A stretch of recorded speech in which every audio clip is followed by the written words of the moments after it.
Anda menyaksikan Breaking News Kompas TV, Saudara. Saat ini adalah informasi terbaru ataupun gambar terbaru dari pencarian korban longsor di Cisarua yang pagi ini masih terus dilanjutkan. Tampak di visual terbaru, Saudara, alat berat ataupun eskavator diturunkan sejak pagi tadi untuk memaksimalkan pencarian hari ini. Jika kita merunut keterangan dari tim Disaster Victim Identification atau DVI yang berhasil mengidentifikasi 20 jenazah korban longsor Cisarua yang terjadi di Desa Pasir Langu, Kecamatan Cisarua, Kabupaten Bandung Barat, Jawa Barat.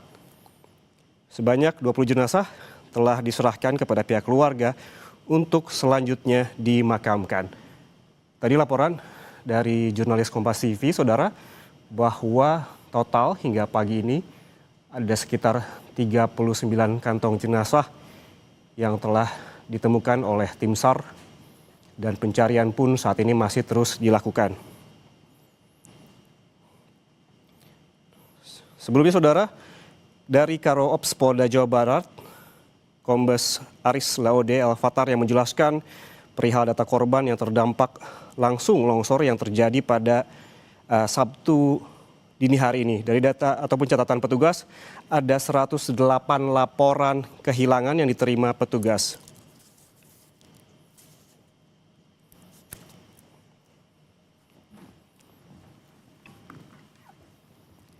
Saudara, kita bahas soal longsor di Cisarua, Bandung Barat, Jawa Barat bersama pakar geologi bencana Universitas Pajajaran, Diki Muslim.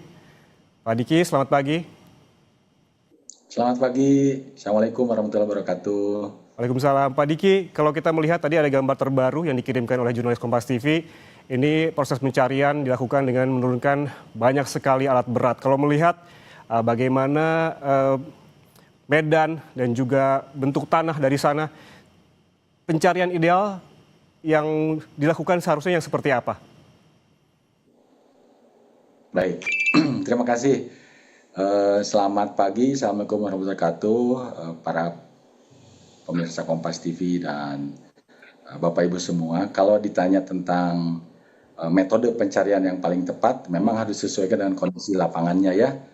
Kebetulan daerah Desa Pasir Langu ini berada di kaki bukit dan jalan menuju ke sana juga cukup menantang begitu, sehingga perlu dilakukan sejumlah cara untuk bisa membawa, katakanlah misalnya alat-alat berat gitu. Alhamdulillah tadi pagi sudah ada 9 alat berat yang kemarin itu agak susah naik sebetulnya.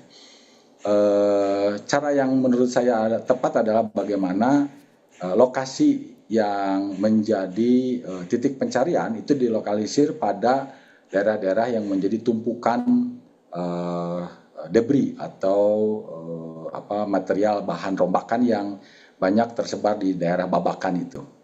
Jadi saya kira kalau lihat dari proses yang berjalan tadi juga terlihat ya di TV bagaimana para rescuer kurang lebih mungkin sekitar ada 2000-an ya pada hari-hari kemarin itu, mungkin hari ini juga bertambah, sudah tepat kalau menurut saya. Hanya memang medan yang menantang dan juga material lumpur yang cukup tebal begitu.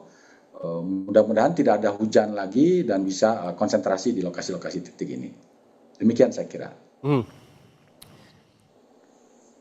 Ya, tadi kalau kita lihat juga Pak Diki, beragam cara dilakukan untuk memaksimalkan pencarian. Selain juga menurunkan alat berat, juga ada canine begitu yang juga diperlukan. Sebetulnya agar lebih maksimal, cara apa saja sih selain alat berat begitu yang perlu dilakukan oleh tim SAR terkait juga dengan melihat medan dan juga cuaca, kita lihat juga masih seringkali hujan begitu Pak? Betul. Jadi mungkin kalau yang pertama saya menyarankan para rescuer ini untuk berhati-hati ketika ada hujan di hulu.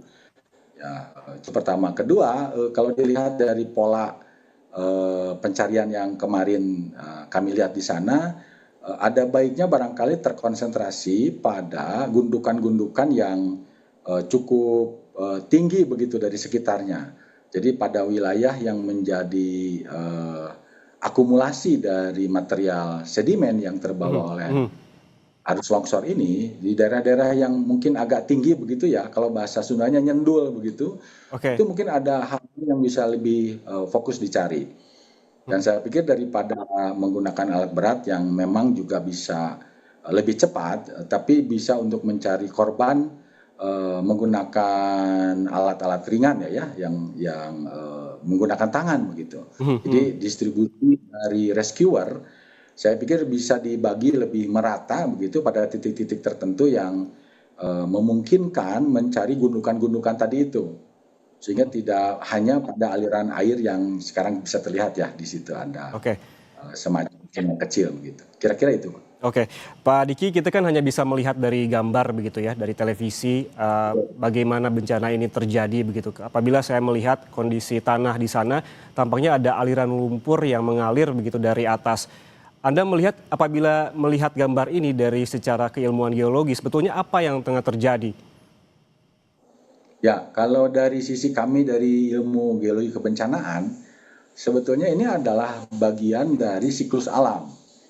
Jadi salah satu barangkali ya poin di dalam ilmu kebencanaan itu adalah bahwa bencana itu berulang, dan bencana berulang ini menimpa titik-titik tertentu dengan periode waktu yang tidak bisa ditentukan karena ada banyak faktor yang berperan di situ. Kalau kita melihat posisi dari sejumlah titik ya yang di dalam foto di TV itu terlihat ada greenhouse, kami menyebutnya itu adalah medan atau geomorfologi bergelombang. Itu salah satu ciri dari adanya paleoslide atau ciri-ciri adanya bekas longsor, bekas timbunan lumpuran dari masa lalu. Jadi kalau di dalam kajian ilmu geologi kebencanaan ada repitasi atau pengulangan bencana itu. Sehingga kitanya yang harus waspada. Begitu kira-kira.